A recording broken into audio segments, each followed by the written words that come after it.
Hello and welcome, people. This is the preview tactical analysis for Juventus. Obviously, Champions League match tomorrow, and then the Champions League watch in a week or so.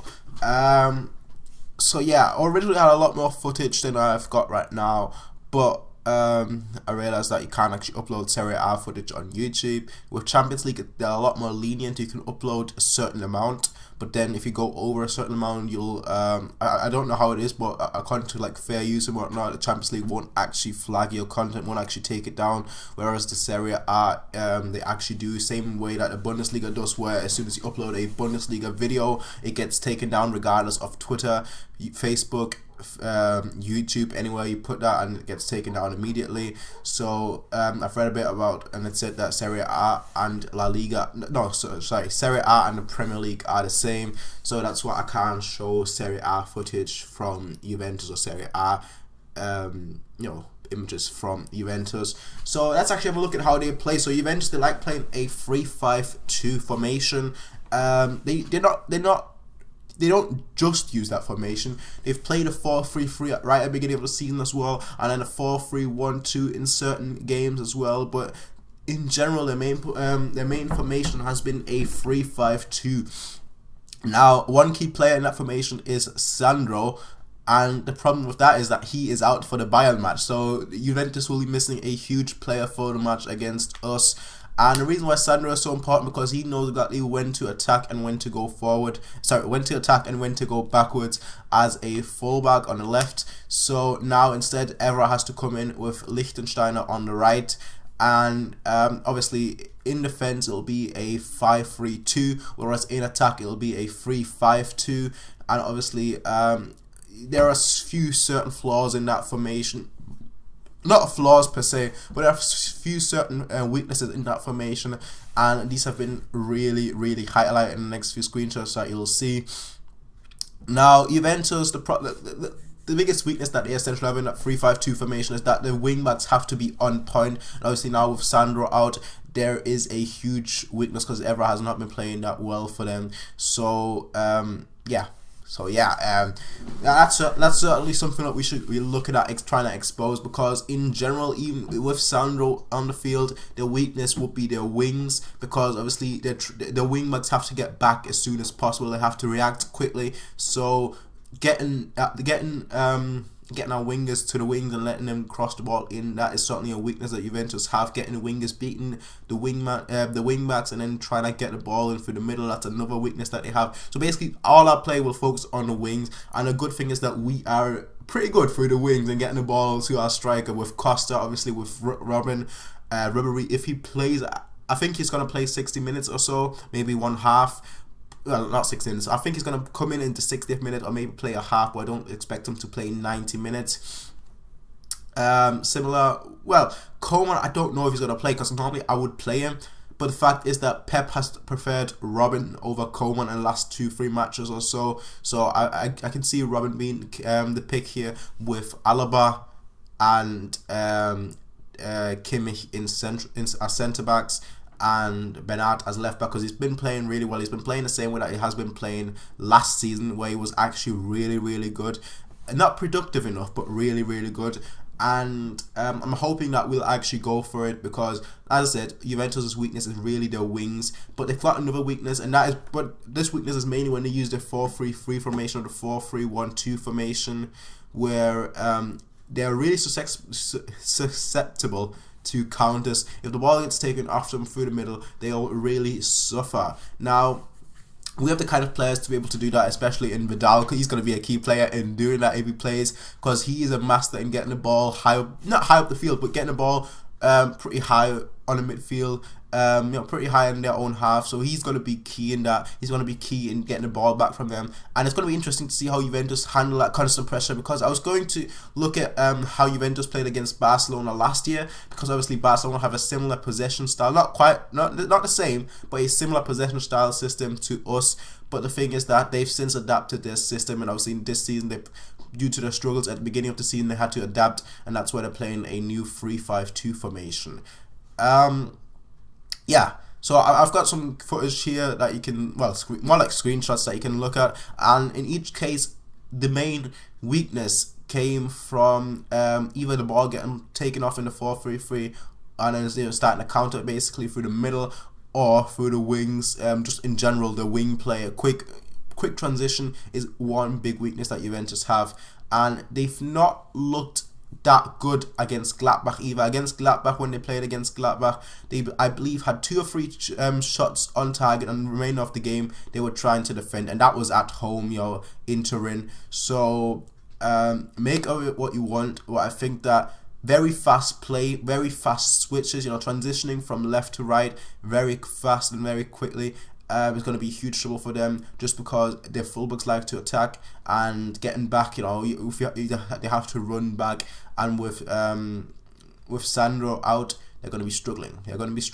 struggling, in my opinion. I personally think we're going to really target their left side, our right side, with Robin and Lahm essentially, piling up with Muller of occasionally coming to the right to help.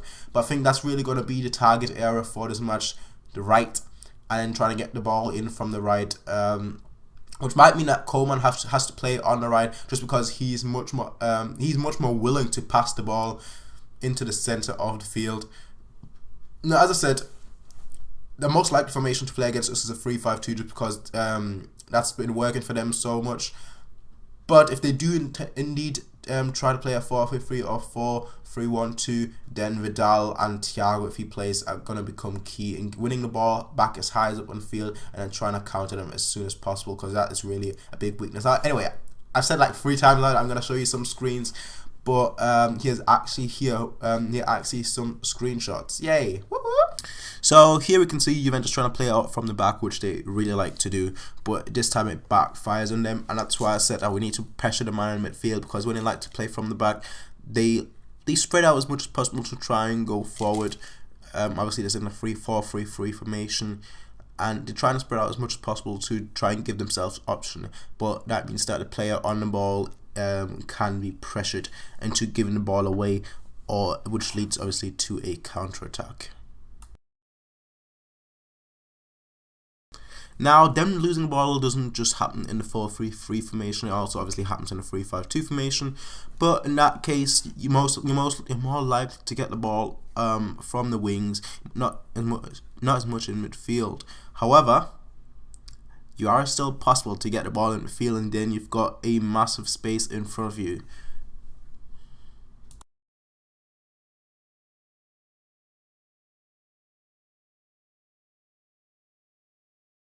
Now, that exactly is the problem why Manchester City was struggling so much against Juventus. They won the ball in midfield, but then they didn't switch the ball to the wings, where obviously Juventus are vulnerable.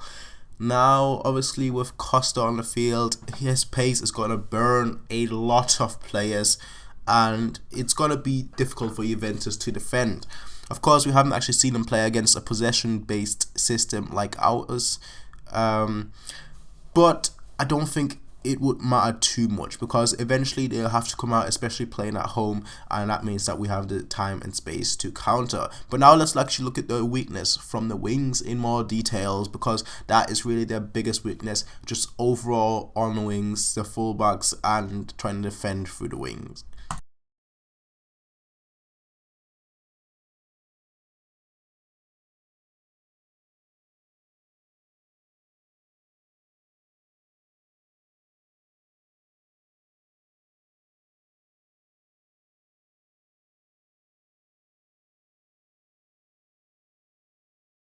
Now, do notice that these is just an example. They're just 2 matches that I've showed you right now. But similar things happened in the Gladbach match, as mentioned, which I haven't actually got footage for, because the footage isn't like 480p, and I don't want to have 480p footage in here, so I just decided to have the 2 City games on here. The second one being more important, obviously, for a team that it's pretty much equal to Juventus, I'd say. So there's a good comparison in between how they set up against a team that is trouble for them. Now, I actually think that Juventus will be a lot easier than I previously had thought, and the reason for that is actually because Juventus are playing the 3-5-2 again that they used to play under Conte. And the weakness there was the same thing, which was the wings.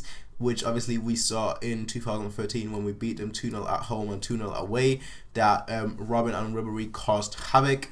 So now with obviously different type of wingers, Robin might still play, but with like Costa on the other hand now, and maybe Coman, maybe Ribéry will be back, but with different types of wingers, I think this could basically be that we could basically exploit the same weakness that they previously had. Obviously, we don't quite play the same anymore, but I do think that this is a good test to see how good we are on creating chances for the wings. On average, we're already creating 20 chances so a game. It doesn't matter which match we play. That's how many chances we do create on average. We're just sometimes not clinical enough to actually take all these chances, which I think we will be, especially considering it's Champions League match. And so I'm not that worried as much as I was previously. Now I'm guessing we'll draw 1-1 away and perhaps win 2-0 at home. That's what I'm hoping for. Of course, any more would be favourable. I welcome that. But I think that's the most logical, a 1-1 away draw, and then maybe a 2-0 win at home or something. I don't want it to be too exciting, because every time, like every year, we just struggle away. Pep's away record is awful, and I'm hoping that this might be one of these times where a draw is what we're gonna get.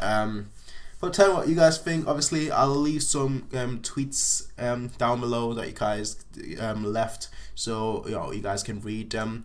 But in general, a lot of people were saying that a 1-1 draw or maybe a 2-1 win or even a 1-2 loss would be okay, as long as we get that away goal. And I'm pretty much behind that, as long as it's not like a 3-1. I think anything other than a 3-1 or higher is okay. I'd be happy with a 2-1. A 1-1 draw I'd be happy with. A 1-0 win I'd be happy with. For Ursa I'm talking about.